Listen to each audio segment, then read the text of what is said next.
In this video, we're going to have a look at how do we find the area of a sector. Now, a sector is a fraction of a circle.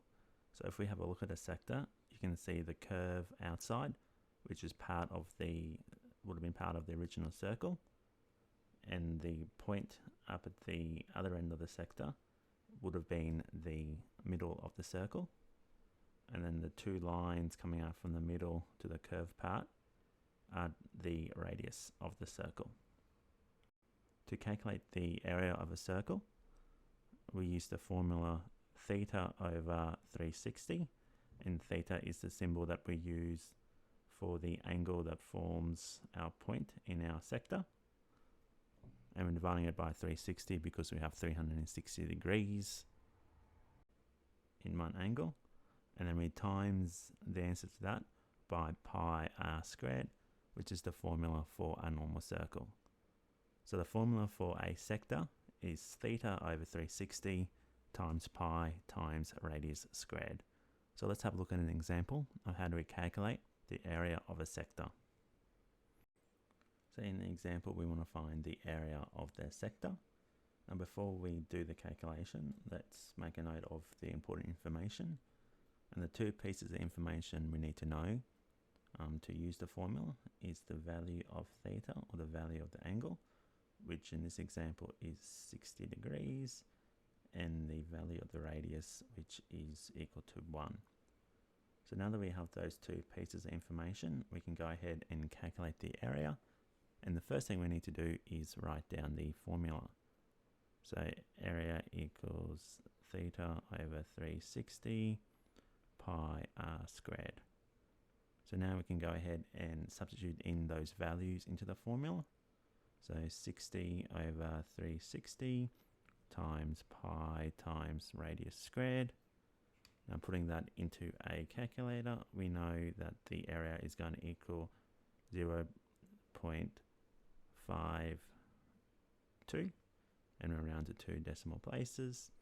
And because it's area, we need to include our units, which is kilometer squared.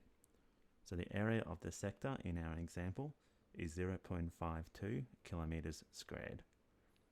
So let's have a look at a second example of how do we calculate the area of sectors.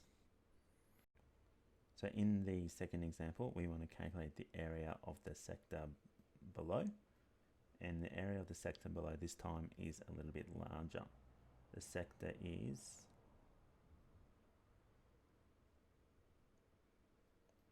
that outline there. So to do that, we start off with the same process, and we want to make sure we know our key pieces of information. So the first key piece of information is the value of theta, or the angle within the sector. This time they haven't given us the angle within the sector, but they're giving us the angle of the other part. Now that is not the value that we need to calculate the area of this particular sector. So we need to work out what that value is going to be. And we need to know the angle from here all the way around to the other line. So we know that both of those values are going to add up to 360.